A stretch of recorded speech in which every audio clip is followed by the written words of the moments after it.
দেখছিলাম যে রাজনৈতিক দলগুলোর মধ্যে এক ধরনের আস্থাহীনতা বিদ্যমান, যেমন সরকারের পক্ষ থেকে আলোচনার সময় বেঁধে দেওয়া হয়েছে এবং সেটিও মোটামুটি ব্যর্থ হয়েছে যে কোন পদ্ধতিতে ঐকমত্য কমিশনের যে আলোচনার পরে জুলাই সনদ নিয়ে সেটি এই সংকট নিরসনে এখন এই মুহূর্তে যেহেতু একদম কম সময় বাকি রয়েছে, একদম 90 দিনেরও কম সময় বাকি রয়েছে, সেক্ষেত্রে কি পদক্ষেপ জরুরি?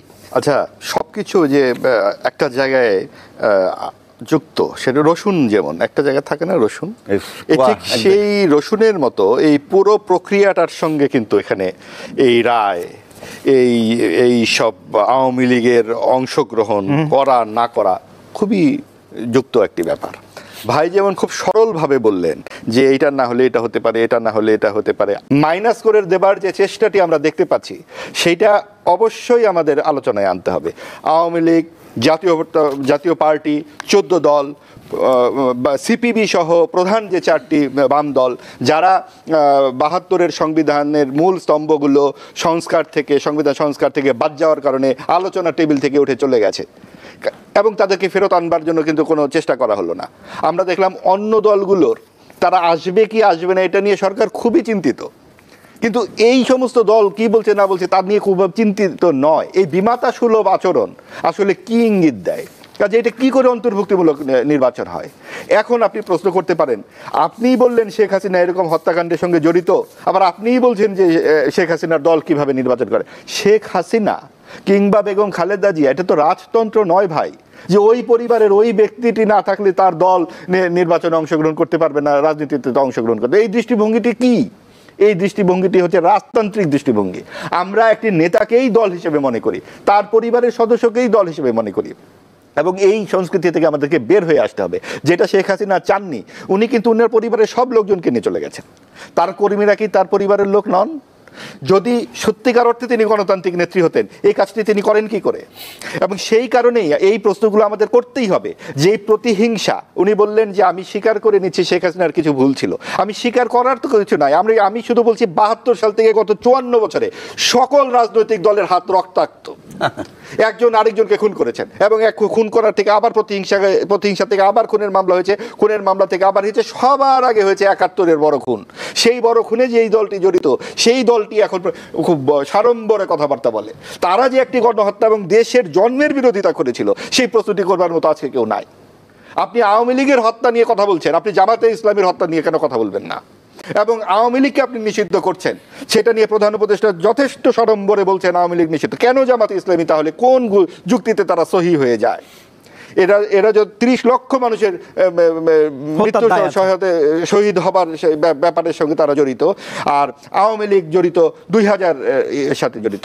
এখন সংখ্যা দিয়ে মৃত্যুর এই তুলনা করা যায় না, কিন্তু জিনিসটা তো চালনি। মুক্তিযুদ্ধ নিয়ে নানান প্রশ্ন করা হচ্ছে, বলা হচ্ছে সংবিধানও নাকি ভারত লিখে দিয়েছে। সংবিধান যদি ভারতই লিখে দিবে তাহলে ভারত তো অঙ্গরাজ্যই বানিয়ে নিত, এবং ভারত কি করলো না করলো সেই দায়িত্ব মুক্তিযোদ্ধাদের উপরে দিলে চলবে না। মুক্তিযুদ্ধ কোনোভাবেই আওয়ামী লীগ বা শেখ হাসিনার দলীয় ব্যক্তিগত বা পৈতৃক সম্পত্তি নয়। এটা একটি জাতির আত্মপরিচয়, বাংলাদেশের হৃৎপিণ্ড, আত্মা। সেই আত্মা আমাদেরকে পার্থক্য করছে পাকিস্তানের সঙ্গে। আমাদের রাষ্ট্রের দৃষ্টিভঙ্গি কি? সেই দৃষ্টিভঙ্গি আমরা পেয়েছি 23 বছরে পাকিস্তানের বিরুদ্ধে যুদ্ধ এবং সংগ্রাম ও 9 মাসের রক্তক্ষয়ী যুদ্ধের মাধ্যমে। এই যে বাংলাদেশের দর্শন, যেটাকে আমরা বাংলাদেশ পন্থী রাজনীতি বলছি, সেই রাজনীতির মাটির উপর দাঁড়িয়ে যাতে সবাই আমরা এক টেবিলে বসে কথা বলতে পারি, ওই সমাজটি আমরা চাই। আমরা চাই না যে আপনি আপনার বাড়ির সামনে দিয়ে যাওয়ার সময় আমি জুতো হাতে যাব কারণ আপনি আমার রাজা। ওই জায়গা থেকে আমরা বের হয়ে আসবার জন্যই তো মুক্তিযুদ্ধ হয়েছিল। কিন্তু যারা ক্ষমতায় থাকেন তারা রাজা হয়ে যান এবং প্রজারা তখন জুতা হাতে সামনে দিয়ে হাঁটতে হয়। আওয়ামী লীগ যে লুণ্ঠন করেছে, লুণ্ঠন ধারাবাহিক লুণ্ঠনের একটা পর্যায়ে গিয়ে ওখানে পড়েছে। প্রত্যেকটা ক্ষমতাসীন দল ভুলে যায় আমাদেরকে জবাবদিহি করতে হবে। আপনার মনে আছে 2006 সালে বিএনপি যখন তত্ত্বাবধায়ক রাজি হলো না, কি অবস্থাটা হলো 111-এ? কেন? তখন যদি পরপর 5 বছর পর পর নির্বাচনটি যথাসময়ে হতো তাহলে কি সমস্যা হতো? আজকে তত্ত্বাবধায়ক সরকারের এত কথাবার্তা হচ্ছে, সংবিধান সংস্করণ নিয়ে কথা হচ্ছে, সংস্কার নিয়ে। সংবিধান সংস্কার করলেই আর স্বৈরাচার আসবে না? স্বৈরাচার তো আপনার মগজে, আপনার মাথায়, আপনার রাজনীতিতে। আমরা কেন প্রশ্ন করছি না রাজনৈতিক দলগুলোকে আপনার ম্যানিফেস্টো কি, আপনি নির্বাচিত হলে কি করবেন? আপনি যে ইসলামিক রাজনীতি করেন, আপনি যে শরিয়া ভিত্তিক আইন চাইলেন সারা জীবন, এখন যদি আপনি নির্বাচিত হন, জামায়াত ইসলামী এবং 8 দল ইসলামিক দল যদি নির্বাচিত হয়, তাহলে কি দেশের শাসনতন্ত্র ইসলামিক হয়ে যাবে, শরিয়া আইন হয়ে যাবে? মেয়েদেরকে তো 5 ঘন্টা কাজের কথা বলা হচ্ছে, নারীদেরকে বলা হচ্ছে যে নারীরা ঘরেই সুন্দরী, নারীরা ঘরের রানী, তাদেরকে বাড়িতে টাকা পাঠিয়ে দেবেন। জামায়াতের আমির মিস্টার উনি আছেন শফিক সাহেব বলেছেন এই কথা। এই টাকা তিনি কোথায় পাবেন? সৌদি আরব থেকে আনবেন? তার মানে ভারত থেকে আমরা মধ্যপ্রাচ্যের দিকে চোখ ফেরাবো? কাজে এই সমস্ত কথাবার্তা আমাদেরকে শঙ্কাযুক্ত করে। এখন বলা হবে না বিএনপি অনেক জনপ্রিয় দল, পারবে না জামাত। তাহলে মানে কি বিএনপিকে এককভাবে আমরা এত বড় করে তুলছি যে তার সাথে কেউ দাঁড়াতে পারবে না? সমাজে যদি এরকম ভারসাম্যহীনতা তৈরি হয়, তার দায় কিন্তু আসবে এখন যারা আজকে রাজনীতি নিয়ন্ত্রণ করছে তার, অর্থাৎ সরকার। সরকারের কাছ থেকে আমরা নারী সংস্কারের এই যে কর্মসূচি আমরা পেয়েছিলাম, তার ডক্টর শিরিন হক বলেছেন সরকার এটা নিয়ে কোনো কথাই বলেনি। যিনি সরকার সংস্কার কমিশনের প্রধান ছিলেন, নারী সংস্কারের সাথে তার কথাও বলেনি তারা। এবং যে ভাষায়, যে ভঙ্গিমায় নারীদেরকে আক্রমণ করা হয়েছে, 24-এর যে আন্দোলন আপনি দেখুন, তাদের নেতৃত্বে কারা ছিল? নারীরা ছিল। এই রোকেয়া হলের ছাত্রীরা ছিল 14 জুলাই। তার বিরোধিতা করলে শেখ হাসিনা তাকে বিএনপি জামাত বলেছেন। আজকে যখন আপনার বিরোধিতা করা হচ্ছে যারা ক্ষমতাবান তাদের, তখন বলা হচ্ছে আপনি স্বৈরাচারীর দোসর, আপনি আওয়ামী দোসর। তার মানে কি একই তো সেই দৃষ্টিভঙ্গি। অর্থাৎ আপনি কোনো কর্তৃত্ববাদের বিরুদ্ধে কথা বলতে পারবেন না, কথা বললে আপনি কোনো একটা দোষর হবেন, সেটা এই আমলে ওই আমলেও। কাজে ওই জায়গা থেকে যদি আমরা উঠে না আসতে পারি, আমরা যদি প্রত্যেকের সমমর্যাদা নিশ্চিত করতে না পারি, আপনার 5 ভাই, 2 ভাই চুরি করেছে, আপনি কি আপনার পৈতৃক সম্পত্তি থেকে 2 ভাইকে বঞ্চিত করতে পারবেন? পারবেন না। তার জন্য শাস্তির ব্যবস্থা আছে। আওয়ামী লীগের যেই সমস্ত নেতা কর্মীরা পান্ডামির সঙ্গে যুক্ত, খুনের সঙ্গে জড়িত, তাদের আপনি শাস্তির ব্যবস্থা করেন, কিন্তু আপনি নির্বাচনে কেন আওয়ামী লীগকে, কোন যুক্তিতে আপনি নির্বাহী আদেশে আওয়ামী লীগকে বাদ দিচ্ছেন? এটা কি করে হয়?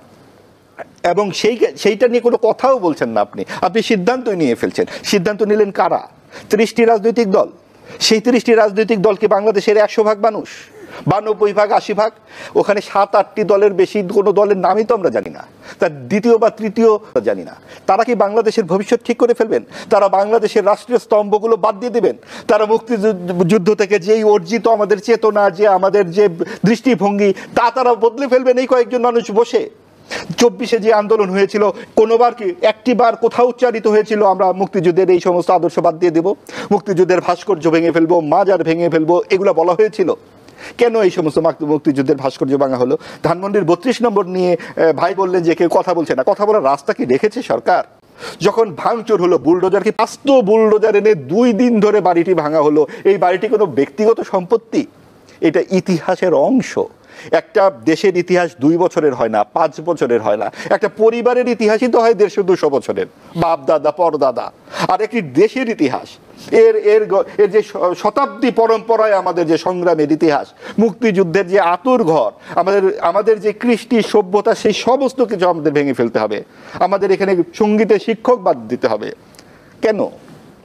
আমরা কি উল্টো দিকে হাঁটবো? আমাদের